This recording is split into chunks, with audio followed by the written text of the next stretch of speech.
앞뒤 좌우에 계신 분들과 인사하실 때에 담임 목사 취임을 축하합니다. 이렇게 인사하시겠습니다. 인사하세요.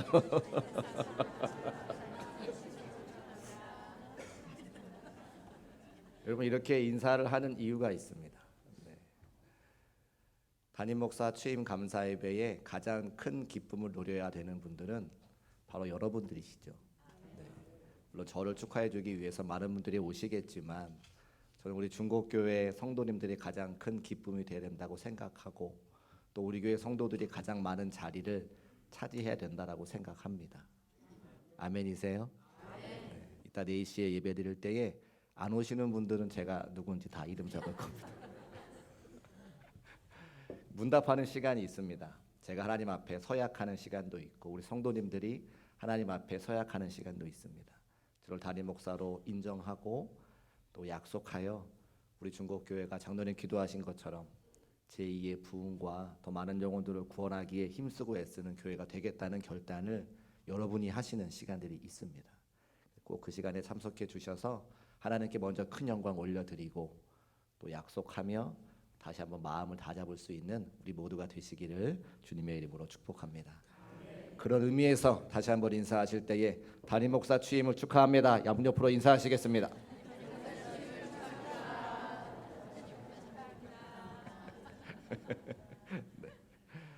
네. 계속해서 우리가 꿈꾸는 교회 시리즈 그 3번째 시간 사랑으로 선교하는 교회라는 말씀의 제목으로 하나의 말씀 전하려고 하는데요. 첫 번째, 두 번째 시간 또 잊어버리면 안 되니까 복습하겠습니다. 첫 번째 시간에는 하나님을 예수님을 창조주요 또 구세주로 고백하는 교회가 되자 이런 말씀 드렸고 두 번째 시간에는 하나님의 말씀이 진리임을 고백하는 교회가 되자 그래서 말씀을 가르치고 말씀을 배우고 말씀을 순종하는 교회와 성도가 되자는 말씀을 지난주에 드렸습니다. 오늘은 그 3번째 시간으로 우리가 하나님께 받은 바 사랑이 큰데 그 받은 바 사랑을 나 혼자 간직하는 것이 아니라 우리 형제와 이웃과 하나님을 알지 못하는 사람들에게 전해서 그들과 함께 하나님의 형상을 회복하고 그들을 구원하는 교회가 되자고 하는 말씀을 오늘 드리려고 합니다. 청년들이 사회생활을 하면서 겪는 어려움 중에 한 가지는 그들이 들어간 직장에서 인간관계 때문에 어려워합니다. 청년들이 취업하기가 어려운 시대이기 때문에 학교를 다니면서 굉장히 많은 시간 기도하고 노력해서 그들이 원하는 직장에 취업을 합니다. 그런데 안타까운 것은 취업한 지 얼마 되지 않아서 직장을 옮기거나 그 직장을 그만두는 사람들도 굉장히 많다고 하는 것이죠. 교회를 다니는 청년들이 그런 인간관계 때문에 어려움을 당해서 목사에게 상담을 요청할 때가 많이 있습니다. 그래서 만나서 이야기를 해보면 교회를 다니는 청년들이 직장 생활을 할 때에 당하는 어려움 중에 한 가지가 무엇인가 하면 그 인간관계인데 교회를 다니는 청년들이 특징이 한 가지 있더라는 거예요. 그것이 무엇이냐면 자기가 다니는 직장을 교회처럼 생각한다는 겁니다. 교회를 안 다니면 그 직장에 들어가서 교회처럼 생각하지 않을 텐데 우리 사랑하는 자녀들은 평생 자라고 배워온 것이 교회를 배워왔기 때문에 내가 들어가는 직장이 마치 교회일 거라고 하는 그런 예상을 가지고 들어간다고 하는 거예요. 그런데 교회와 직장은 그 모임 자체, 목적 자체가 다릅니다. 교회의 목적은 무엇입니까? 하나님께 예배를 드리고 우리가 받은 사랑을 전하여서 많은 사람들이 하나님의 형상을 회복하고 하나님의 자녀가 되기를 만드는 공동체가 교회인 거죠. 누군가 교회로 들어오면 그 교회에 들어온 그분들을 사랑으로 섬겨서 하나님의 사랑이 무엇인지 예수님의 은혜가 무엇인지를 가르치는 곳이 바로 교회입니다. 그런데 직장과 회사는 어떻습니까? 사람들을 섬기려고 회사와 직장으로 사람들을 불러 모으는 것이 아니라 이윤을 창출하기 위해서 돈을 벌기 위해서 만나는 것이 모이는 것이 회사인 거죠. 그러니까 돈을 벌기 위해서 이윤을 창출하기 위해서 때로는 어쩌면 많은 순간 사람들에게 상처를 준다 하더라도 돈을 번다고 한다면 사람들에게 상처를 주는 것을 아무렇지 않게 생각하는 공동체가 바로 회사요 직장이라고 하는 것이죠. 그렇게 만들어진 목적이 다른데 우리 사랑하는 청년들이 직장을 교회처럼 생각해서 어려움 당하는 일들이 많아서 제가 그 청년들에게 이렇게 이야기합니다.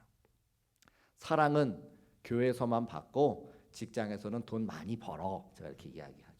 직장에서 직장 같이 일하는 동료들에게 자기 회사원들에게 이렇게 사랑을 받으려고 하니까 문제가 생긴다고 하는 겁니다. 자, 그렇다면 우리가 다니고 있는 교회에서 그럼 우리가 상처받는 일이 없는가? 많은 사람들을 구원하고 섬기고 사랑하기 위한 교회에서 우리가 받는 상처는 없는가? 그렇지 않다라고 하는 거죠. 교회에서도 상처받는 일들이 많습니다. 그러면 왜 교회에서 상처를 주고 상처를 받습니까? 저는 역설적으로 우리가 서로 사랑하기 때문에 때로는 상처를 주고 상처를 받는다 생각을 합니다. 무슨 말입니까? 사랑하면 아픈 일이 생기죠. 사랑하지 않으면 관심이 없어서 아픈 일도 없고 상처받을 일도 없는데 사랑하기 때문에 아프고 사랑하기 때문에 상처받는다고 하는 겁니다. 저와 여러분의 가정을 한번 생각해 볼까요? 한때는 가장 사랑하기 때문에 그 누군가에게 사랑 고백을 하고 나와 함께 살자라고 이야기해서 가정이 만들어지는 겁니다. 저 뒤에 앉아있는 제 아내도 제가 한때는 세상에서 제일 사랑한다 고백하고 이야기했기 때문에 저와 한 입을 덮고 사는 것이죠. 왜 아멘 안 하세요? 사모님 아멘 하셔야죠. 지금은 아닌가 봅니다. 우리가 사랑해서 그 결실을 맺은 자녀들이 있습니다. 때로 부모님들은 그 자녀들이 아플 때 차라리 내가 아프면 아팠지 자녀들이 아픈 것을 마음 아파하고 견디지 못하는 것이 부모의 마음입니다. 그런데 그 자녀가 장성하여서 내 마음대로 되지 않으면 그 자녀 때문에 힘들어하는 것이 우리의 삶인 거죠. 그러니까 사랑하지만 사랑해서 가정을 이루고 사랑해서 자녀를 낳고 때로는 나의 생명의 근원 되신 그 부모님들 그분들의 희생과 사랑과 헌신으로 자라서 여기까지 왔는데 그 생명의 근원이신 부모님 때문에라도 우리가 아프고 상처받을 때가 있다라고 하는 거죠. 그러니까 사랑하기 때문에 아픈 것이고 사랑하기 때문에 상처를 주고 상처를 받는다고 하는 것입니다. 그러나 가족은 싫다고 해서 부담이 된다고 해서 떠날 수 없습니다. 왜 그렇습니까? 사랑으로 묶여있기 때문입니다. 나를 아프게 하고 내가 아프게 하고 있음에도 불구하고 가족은 계속 되는 것이죠. 상처받고 눈물 흘리는 이유가 대부분 가족에게 있다 할지라도 여전히 가족 안에 머무르는 이유는 바로 우리가 그 가족을 사랑하기 때문인 것이죠. 교회는 어떻습니까? 교회는 예수 그리스도를 창조주요 구세주로 고백하는 성도들의 모임인데 그 구원받은 사람들이 영적인 DNA가 교회로 모여서 함께 모여 주 앞에 예배드리라고 우리에게 말하고 있잖아요. 그러니까 우리는 하나님을 아버지라 부르는 하나님의 자녀가 되기 때문에 우리 모두가 형제 자매인 것이죠. 그래서 상처를 주고 상처를 받는 겁니다. 왜요? 사랑하기 때문에. 하나님을 사랑하고 그 하나님의 사랑으로 우리 성도들을 사랑하기 때문에 교회 공동체 영적 가족이 되어서 상처를 주고 상처를 받는다고 하는 것입니다. 그래서 교회는 비록 아픔이 있지만 사랑의 공동체인 것을 믿음으로 고백하는 중국교회 모든 성도의 삶이 되시기를 주님의 이름으로 축복합니다. 우리가 먼저 하나님의 사랑을 기억하고 사랑의 공동체가 되어야 된다는 것이죠. 그런데 안타까운 것은 사도 요한께서 목회하는 그 시절에 그 사랑의 공동체인 교회를 회방하고 어지럽히는 이단들이 있었다고 하는 거예요. 이단이라고 하는 영어 단어는 헤러시라고 하는 단어입니다. 이 영어 단어는 하이레시스라고 하는 그리스도 단어에서 그 어원이 출발하는데 이 하이레시스는 선별적으로 선택하다라고 하는 뜻이 있습니다. 많은 것들이 있는데 그 중에 한 가지만 취해서 그것 가지고만 살아간다 이런 뜻이 있는 것이죠. 이단들의 특징이 그렇습니다. 성경을 해석할 때도 창세기부터 요한계시록까지 66권이 있으면 다 읽어본 다음에 그 하나님의 말씀 가지고 한 성경을 해석해야 되는데 요한계시록 한 권만 가지고 성경을 하니 성경을 오해하고 곡해하고 잘못된 가르침을 가르치기 때문에 문제가 생기는 것이죠. 사람을 보는 관점도 독특합니다. 하나님께서 이 땅 가운데 세상을 만드시고 사람을 창조하실 때 흙을 빚어서 그 코에 생기를 불어넣으시니 그 사람이 생명이 된지라 이렇게 기록하고 있는 거예요. 온전한 사람이 되려면 육신도 필요하고 영혼도 필요한 거죠. 그런데 영지주의라고 하는 이단은 육신은 거룩하지 못한 것이고 영혼만 거룩하니 영혼만 중요하다고 이야기하는 이단이 바로 영지주의라고 했다는 겁니다. 또 가연설이라고 이야기해서 예수 그리스도께서 육체를 입고 이 땅에 오신 것을 인정하지 않아 십자가에 달려 돌아가신 그것은 그냥 쇼에 불과하다라고 이야기하는 것을 가연설이라고 이야기하고 영지주의가 그런 가연설을 주장했다고 하는 겁니다. 왜요? 육체를 인정하지 않기 때문에. 그러나 우리가 믿는 예수님은 완전한 신이기도 하시고 육체를 입고 이 땅에 오셔서 완전한 인간이셨기 때문에 우리의 연약함과 아픔과 눈물을 다 경험하신 분을 고백하는 것이 우리의 신앙과 믿음이라고 하는 것이죠. 그래서 사도 요한께서 이 모든 것들을 극복하기 위해서 오늘 본문의 2절 말씀에 이렇게 말씀을 하시는 겁니다. 우리 2절 말씀 올려주시고 같이 한번 읽어보겠습니다. 시작. 이로써 너희가 하나님의 영을 알지니 곧 예수 그리스도께서 육체로 오신 것을 시인하는 영마다 하나님께 속한 것이요. 아멘.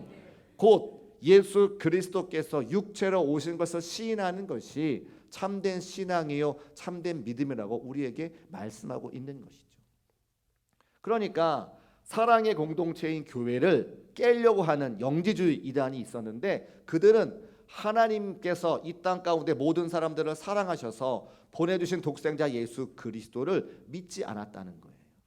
육신을 입고 있기 때문에 믿지 않았다 이렇게 이야기하고 있습니다. 그런데 사도 요한이 분명히 말씀하죠. 내가 보증한다. 내가 확신한다. 왜요? 사도 요한은 3년 동안 예수님과 동고동락했기 때문입니다. 예수님을 만져보고요. 예수님과 대화도 나눠보고요. 예수님과 함께 식사를 해보고요. 함께 잠을 잤던 제자 중에 한 사람이었다고 하는 것이죠. 예수님께서도 배가 고파하시고 피곤하셔서 배 밑바닥에 잠도 주무시고 죽은 나사로의 무덤에서 그 영혼을 안타까이 여기시며 눈물도 흘리시고 멸망당할 예루살렘을 바라보고 그 안타까운 마음에 그들을 불쌍히 여기시고 긍휼히 여기시며 눈물 흘리신 모습을 사도 요한이 다 지켜보았다고 하는 거예요. 십자가에서 모진 고통을 당하시고 당신의 육체를 찢기시며 피와 눈물과 땀을 흘리신 그 예수님을 그 십자가 밑에서 바라보았던 사람이 바로 사도 요한이었다고 하는 겁니다. 그 사도 요한이 내가 보았으니까, 내가 만졌으니까, 내가 그 예수님이 참된 신으로 오신 것을 내가 아니까 사랑하는 성도들에게 그의 편지를 써서 이 어지러운 세상 가운데 교회가 어떻게 살아가야 되는지, 성도들이 어떻게 살아가야 되는지 우리에게 권면의 말씀을 주고 계신다고 하는 겁니다. 그것이 7절과 8절 말씀에 기록되어져 있는데 우리 7절과 8절 말씀을 같이 한번 읽어보겠습니다. 시작. 사랑하는 자들아 우리가 서로 사랑하자. 사랑은 하나님께 속한 것이니 사랑하는 자마다 하나님으로부터 나서 하나님을 알고 사랑하지 아니하는 자는 하나님을 알지 못하나니 하나님은 사랑이심이라. 아멘. 하나님께서 사랑이시다라고 증거하고 있어요. 하나님이 살아계시고 하나님이 사랑이셔서 우리 모두를 사랑하셔서 이 땅 가운데 예수 그리스도를 보내주셨다라고 말씀하고 있습니다.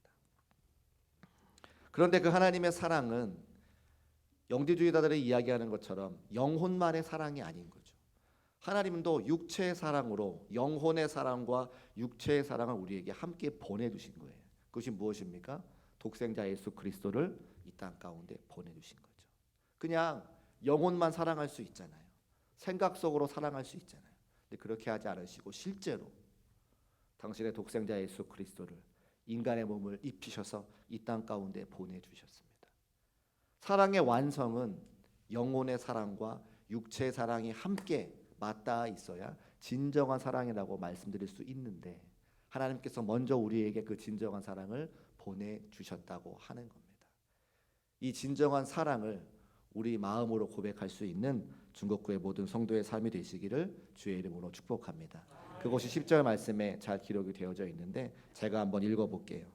10절 말씀입니다. 사랑은 여기 있으니 우리가 하나님을 사랑하는 것이 아니요 하나님이 우리를 사랑하사 우리 죄를 속하기 위하여 화목제물로 그 아들을 보내셨음이라. 아멘. 우리가 하나님을 사랑한 것이 아니라 하나님이 우리를 사랑하셔서 영으로도 사랑하시고 육으로도 사랑하셔서 그 본으로 예수 그리스도를 이 땅 가운데 화목제물로 보내셨다는 거예요. 화목제물이 무엇입니까? 우리는 하나님과 화목할 수 없는데 우리는 하나님과 원수된 사람들인데 우리를 하나님과 화목하게 하기 위해서 예수 그리스도가 십자가에서 제물 되어 주셨다고 하는 그것을 화목제물이라 이야기합니다. 우리는 그 사실을 믿음으로 고백하지만 때로 하나님을 원망할 때가 참으로 많다는 거죠. 그 하나님의 사랑을 온전히 기억하지 못하고 삶의 자리마다 하나님을 원망할 때가 참으로 많다는 겁니다.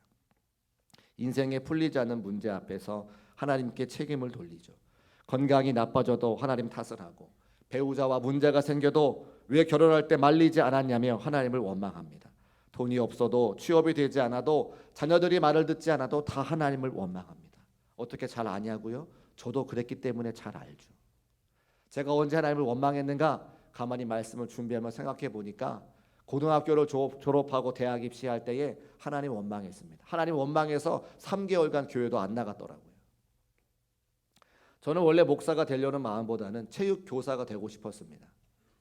그래서 질풍노도의 시기를 달려가는 중학생들을 운동으로 잘 섬겨서 그들이 이 사회의 주역이 될 수 있도록 그렇게 하고 싶은 마음이 있었습니다. 그래서 어떤 대학에 체육교육학과에 들어가려고 운동도 하고 학원도 다니고 공부도 열심히 했어요. 그런데 입시에서 떨어졌습니다. 입시에 떨어지니까 제일 먼저 원망스러운 것이 하나님이 원망스럽다고. 하나님, 제가 교회도 열심히 다니고 공부도 열심히 하고 운동하려고 학원도 다니고 선생님도 된다고 그러고 학원 선생님도 된다고 그러고 모든 사람이 다 합격한다고 이야기했는데 왜 저를 학교에서 떨어뜨려 주십니까? 그런데요, 시간이 지나서 가만히 생각해 보니까 학교에 왜 떨어졌는 줄 아세요? 공부를 안 하니까 떨어지죠. 대학교에 왜 떨어집니까? 실력이 안 되니까 떨어지는 거예요. 근데 원망은 누구를 한다고요? 하나님을 원망하고 있더라는 거예요. 왜 건강하지 않아서 하나님께 원망합니까? 건강을 관리 못한 내 책임인데. 왜 가정에 여러 가지 문제를 가지고 하나님을 원망합니까? 내가 가정을 잘 돌보지 않아서인데. 왜 직장에 취업이 안 된다고 하나님을 원망합니까? 내가 그 직장에 들어가기에 실력이 부족해서인데. 여러분은 어떠세요? 저는 그렇더라고요. 그러니까 하나님께서 이미 우리에게 큰 사랑과 은혜를 주셨는데 우리는 그 책임을 지기 싫어서 하나님을 원망하는 삶을 살더라고 하는 것을 제 삶을 통해서 제가 알 수 있게 되었다고 하는 겁니다. 여러분 기억하십시오. 하나님은 여러분을 사랑하십니다. 믿으십니까? 이미 그 사랑을 우리에게 십자가에서 완벽하게 보여주셨습니다. 로마서 5장 8절 말씀, 우리가 아직 죄인 되었을 때에 그리스도께서 우리를 위하여 죽으심으로 하나님께서 우리에 대한 자기의 사랑을 확증하셨느니라. 성경에 기록하기를 우리가 아직 죄인 되었을 때에, 우리가 하나님을 알지 못하고 우리가 교회를 알지 못하고 하나님의 크신 사랑을 알지 못하던 바로 그때에도 하나님은 우리를 위해서 우리의 죄를 감당하시기 위해서 십자가에서 독생자를 돌아가시게 하셨습니다. 그것이 우리가 받은 가장 큰 사랑이라고 오늘 말씀을 통해 우리에게 확증하고 계시죠. 좀 건강하지 않다 할지라도, 좀 물질의 어려움은 당한다 할지라도, 사랑하는 자녀들이 내 마음대로 살지 않는다 할지라도 이미 하나님께 받은 사랑이 너무나 큰 것을 기억하고 감사하며 감격할 수 있는 중국교회 모든 성도의 삶이 되시기를 주님의 이름으로 축복합니다. 이것이 여기까지 인도하신 하나님의 은혜라고 하는 거예요. 사실 오늘 말씀의 주제는 선교하는 교회가 되자, 전도하는 교회가 되자라고 하는 말씀입니다. 그런데 가만히 생각해 보면 선교하기 위해서, 전도하기 위해서 우리에게 필요한 것이 있어요. 그것이 무엇이냐면 하나님의 사랑이 우리 가운데 충만해져야 된다고 하는 거예요. 지금은 그렇지 않은데 예전에 배추가 굉장히 비쌌던 때가 있었습니다. 그 배추를 금추라고 부르던 때가 있었어요. 김치를 금치라고 불렀던 때가 있었습니다. 제가 왜 기억을 하냐면 그 배추를 사기 위해서 저 양주 살 때에 창동까지 차 타고 1시간 되는 거리를 나와서 제가 배추를 사본 경험이 있기 때문입니다.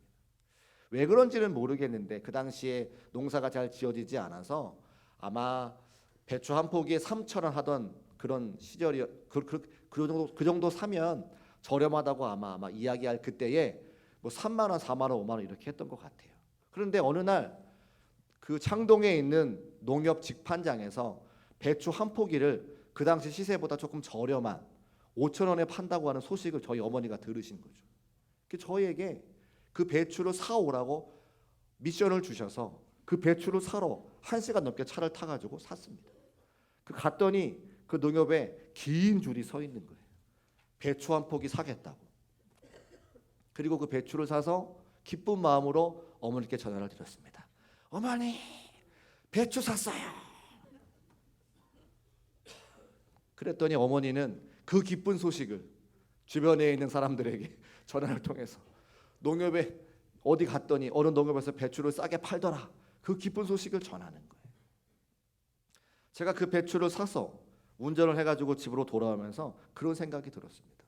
배추만 싸게 사도 이렇게 마음에 기쁨이 있고 그 기쁜 소식을 온 동네에 전하는데 내가 받은 구원이, 내가 받은 하나님의 사랑이 이 배추보다 못하구나 라는 생각을 제가 한 적이 있었습니다.